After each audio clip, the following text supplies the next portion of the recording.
Nous sommes dans le livre de Luc chapitre 7, 36 à 38. Je vais lire. Un pharisien invita Jésus à manger avec lui. Jésus entra dans la maison du pharisien et s'est mis à table. Une femme pécheresse qui se trouvait dans la ville apprit qu'il était à table dans la maison du pharisien. Elle apporta un vase plein de parfums et se tint derrière aux pieds de Jésus. Elle pleurait et bientôt elle lui mouilla les pieds de ses larmes. Puis les essuya avec ses cheveux, les embrassa et versa des parfums sur eux.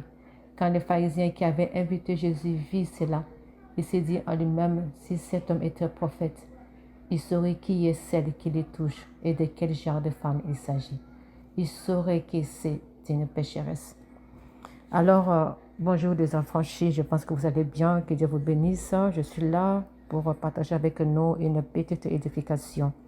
Seigneur, nous te disons merci pour ton amour, ta grâce, ta bonté, ta fidélité. Seigneur, toi qui connais les désirs profonds de nos cœurs, parle-nous, Seigneur, instruis-nous et aligne-nous, Seigneur, aligne-nous, Père, selon ta volonté, selon ta parole. Au nom de Jésus-Christ, nous prions, nous disons Amen. Cette femme était connue comme une femme pécheresse. Cette femme était connue comme une prostituée. Donc l'image d'une prostituée, vous connaissez tous l'image d'une prostituée. Une femme sans valeur, une femme sans pudeur, une femme que personne ne considère. Mais cette femme, quand elle a appris que Jésus-Christ était dans une maison de pharisiens, elle était invitée quelque part dans la ville, cette femme a oublié son statut. Cette femme a oublié ce qu'elle était. Cette femme a oublié qu'elle était pécheresse. Cette femme a oublié qu'elle était prostituée.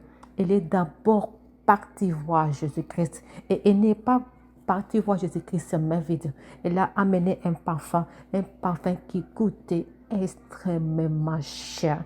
Ce parfum est décrit comme un fruit de travail de plusieurs années.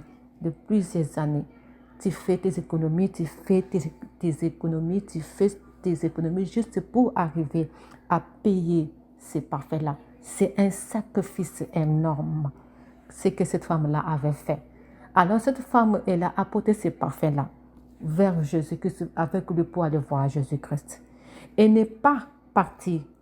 Cette femme, elle pouvait dire, je pars chez Jésus-Christ parce que je suis pécheresse, pour que Jésus-Christ me pardonne. Ou bien je pars chez Jésus-Christ parce que je suis prostituée, pour que Jésus-Christ me délivre. Et elle a mis ça de côté. Elle en avait bien sûr besoin, mais elle a dit non, pas d'abord. Je pars d'abord sur cet homme. L'amour qu'elle avait pour cet homme, l'amour qu'elle avait pour Jésus-Christ. Elle est partie avec le parfum. Elle a versé ses parfums sur le pied de Jésus-Christ. Elle a commencé à laver le pied de Jésus-Christ avec ces parfums-là. Elle a commencé à laver le pied de Jésus-Christ, même avec ses cheveux. Elle pleurait, elle gémissait. Cette femme lavait le pied de Jésus-Christ. Signe d'humilité, signe de respect, avec un parfum qui coûtait extrêmement cher. Cette femme-là n'a pas regardé ses parfums. Elle a compris que Jésus-Christ était plus que ces parfums-là. Et les gens qui étaient tout autour, ils étaient choqués de voir que nous voilà d'abord, c'est une prostituée. Et puis, en train de laver le pied de Jésus-Christ. Ils sont même arrivés à dire que nous voilà, si Jésus-Christ était prophète, il allait connaître qui est cette femme. Et il n'allait pas accepter que cette femme puisse laver ses pieds. Alors Jésus-Christ, lisant le cœur, écoutant ce que tout le monde est en train de dire, Jésus-Christ a parlé pour dire, pour voir, pour montrer les gestes que cette femme-là a posés. C'est les gestes que cette femme. Aujourd'hui, nous sommes en train de poser certains sacrifices, mais Dieu voit les gestes qui est derrière ces sacrifices. Je n'ai pas le donner une offrande, ce n'est qu'une parenthèse. Je donne une offrande, mais Dieu voit derrière les gestes, les sacrifices de cette offrande. Parce que des fois, quand nous donnons à Dieu, Dieu a tout. Mais quand nous donnons à Dieu, c'est pour dire, Seigneur, nous te donnons parce que nous t'aimons. Et Dieu, lui, voit les gestes, voit le fruit de nos sacrifices. Alors, c'est les gestes-là que Jésus-Christ a regardé. Il a dit aux autres, je suis ici. Vous n'avez même pas lavé mes pieds. Je suis avec vous ici. Vous n'avez même pas lavé mes pieds. Vous n'avez même pas parfumé mes pieds. Mais cette femme ici, elle a posé cet acte. Cette femme pouvait me dire, vous pouvez dire que non, voilà, je pars chez Jésus-Christ pour obtenir quelque chose. Parce qu'aujourd'hui, nous partons chez Jésus-Christ, c'est peut-être pour une motivation. Je pars chez Jésus-Christ pour avoir de l'argent. Je pars chez Jésus-Christ pour avoir la maternité.